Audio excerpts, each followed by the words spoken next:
내부적으로 어디까지 사태 파악을 하고 이런 질문을 던진 것인지 장인수 기자가 지금부터 그 답을 하나씩 해드립니다.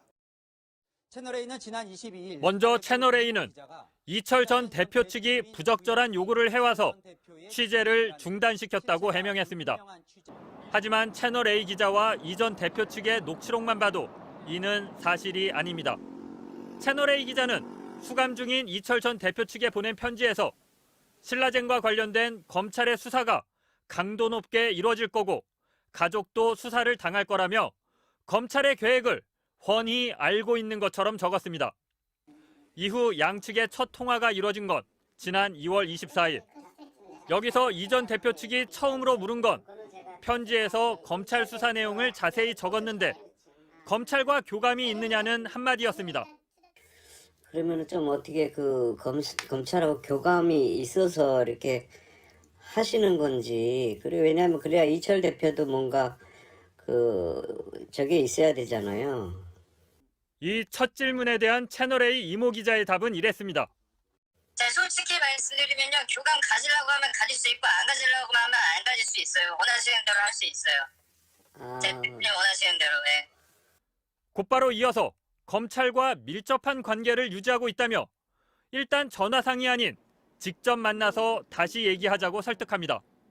말씀을 제대로 못 드리는 부분이 있지만 저도 그분들하고 나름대로 이렇게 밀접한 관계를 유지하고 있고 검찰 내부하고 그다음에 그 검찰 수사 자체는 굉장히 강하게 들어갈 거예요. 그런 부분들은 제가 만나뵈면 더 말씀드릴 수 있는 부분이 있고. 다음 날 채널A 이모 기자와 이 전 대표 측은 처음으로 직접 만났고 이 기자는 여기서 검찰 수사 상황과 계획을 자세히 설명하더니 곧바로 딜을 칠 수 있다는 의미심장한 말을 먼저 꺼냅니다. 여기서 이제 우리 대표님이 딜을 칠 수 있는 부분이 뭐가 있냐 솔직하게 얘기를 하면 이거는 그냥 우리 기사 외에 그냥 편하게 말씀드립니다. 그러니까 가족, 와이프나 자녀가 마음에 걸리시는 거예요? 아니면 재산 추징 그게 마음에 걸리시는 거예요? 그러면서 제보를 하면 검찰에 잘 이야기해서 선처를 받을 수 있다고 말합니다. 이런 식의 보도를 할 때 충분히 검찰과 이런 부분에 협의를 할 수가 있고 그거에 대해서 이철 대표가 이런 부분에 있어서 상당히 협조를 하고 싶어 한다.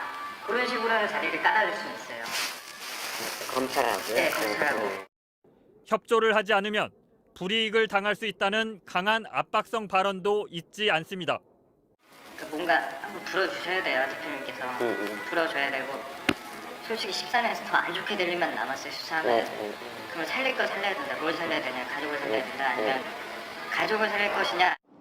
분명 검찰과 딜을 칠 수 있다는 말을 꺼낸 건 채널A 기자였고 그냥 있으면 가족이 곤란해질 수 있다는 압박성 발언도 여러 차례 녹음돼 있습니다. 채널A는 또 지난달 22일에 사회부 이모 기자가 이철 대표의 지인을 만나 신라젠 관련 취재를 하고 있다는 사실을 알게 됐다고 밝혔습니다. 하지만 채널A 기자는 이보다 12일 앞선 지난달 10일에 이철 전 대표 측에 이런 문자 메시지를 보냈습니다.